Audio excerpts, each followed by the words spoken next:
ভাই সবাই কেমন আছেন? তো আজকে আমরা নিয়ে চলে এসেছি একটা পাম্প দেওয়া মেশিন। তো পাম্প দেওয়া মেশিন বলতে যেগুলো আমরা হাতের সিরিঞ্জ ব্যবহার করি, যেগুলোতে অনেক কিছু প্রবলেম থাকে। যে প্রবলেম গুলো আমরা পরে বলবো। আর এটাতে কি অ্যাডভান্টেজ আছে সেটাও আমরা পরে বলব। তো ভিডিওটি লাস্ট অব্দি দেখুন। তো এইটাতে একটা নিয়ে এসেছি, সেটা হচ্ছে মিনি ফুড পাম্প মেশিন। তো এটার মাধ্যমে আমরা কি করব, পায়ের মাধ্যমে পাম্প দিতে পারবো। তো আমি কেন বলছি যে এটা ভালো? যেটা হচ্ছে যে এটা আমরা পায়ের মাধ্যমে ব্যবহার করতে পারবো। যার মাধ্যমে আমাদের বয়স্ক যারা আমাদের দাদু থাকুক, বাবা থাকুক, যারা বয়স হয়ে গেছে হালকা, তারা এটা ইউজ করতে পারবে। আরেকটা যেটা হচ্ছে অ্যাডভান্টেজ, সেটা হচ্ছে আমরা এটাকে নিয়ে ক্যারি করে অনেক জায়গায় যেতেও পারবো। তো ওইখানে যেটা হাতে পাম্প দেয়া ছিল, যেটা বুকের মাথায় চাপ পড়তো, যেটা আমাদের যাদের একটু হার্টে কমজোর আছে বা বয়স হচ্ছে, তারা ওটা ইউজ করতে পারেন না। তার মধ্যে কি হবে, এটা আমরা সেটা ব্যবহার করতে পারি।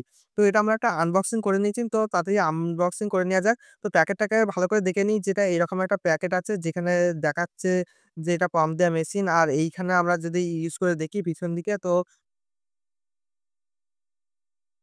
আমরা পিছন দিকে যদি দেখি, তো এখানে দেয়া আছে যে গাড়িতে, বাইকে, সাইকেলে, ফুটবলে সবকিছু ইউজ করতে পারবো। তো আমরা থাকুন যে সেটাকে আমরা সঙ্গে এটাকে নিয়ে আসি, যে আনবক্সিং করে নেওয়া যাক, যে দেখি প্রোডাক্টটা কেমন। তো এটাই হলো সেই প্রোডাক্ট যেটা আমরা কথা বলছিলাম।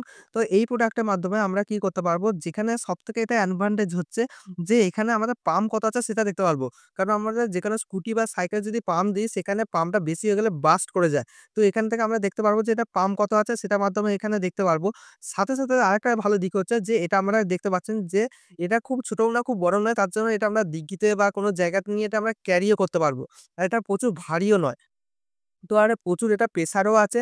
তো এটাকে খুলে দেখা যাক, এটাকে যদি আমরা চাপ দিই, আর যদি এটাকে পিছন দিকে যদি আমরা টানি, তো এটা এরকম উপর দিকে উঠে চলে আসবে।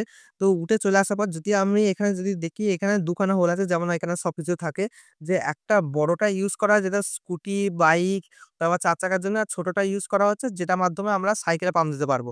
তো একবার পাম্পের শব্দ শুনেই বুঝতে পারবেন যে এটা কতটা প্রেশার আছে। তো এটা বুঝতেই পারছেন। আর এইখানে কাঁটাটা তখনই উঠবে যখন আমরা এখানে পাম্প দেবো।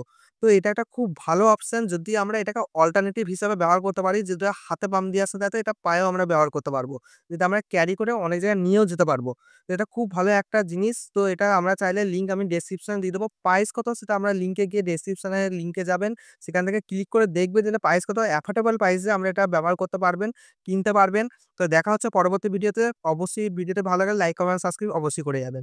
যাওয়ার আগে আমরা এর কিছু অসুবিধা সম্পর্কেও জেনে নিই। কারণ আমরা সুবিধার সম্বন্ধে আলোচনা করলাম, আর অসুবিধা নিয়ে আলোচনা করলে সেটা একটা খারাপ হবে। তো অসুবিধা বলতে এর তেমন কিছু অসুবিধা নেই। কারণ হচ্ছে এর অসুবিধা বলতে যে আমরা এতদিন হাতে পাম্প দিয়েছি, তো পায়ে পাম্প দিলে আমরা হয়তো ১ম দিকে অসুবিধা হবে। কিন্তু ২-৩ বার পাম্প দিলে তারপর আমরা অভ্যাস হয়ে যাবেন। তারপর আপনি ভালো করে পাম্পও দিতে পারবেন। আর একটা অসুবিধা হচ্ছে যে এটা আপনার মতো তাড়াতাড়ি পাম্প দেওয়া হবে না। তো এটা বুঝতেই পারছেন, ছোট পাড়া, কিন্তু এটা সুবিধা আছে। এমন নয় যে খুব কম প্রেশার আছে। তো ভালো রকম প্রেশার আছে ১০০ পিসিআই। তো হয়তো আমরা যদি হাতে পাম্প দিলে, হয়তো যদি আমরা ১০ মিনিট টাইম লাগতো, তাহলে এর হয়তো তোমার ১-২ মিনিট মতো বেশি লাগবে। তা বলে এমন নয় যে প্রচুর লেট হবে। তার জন্য একটু ধৈর্যের দরকার হবে। তো এটা কোনো অসুবিধা নেই। ভিডিওতে ভালো লাগলে লাইক, কমেন্ট, সাবস্ক্রাইব অবশ্যই করবেন।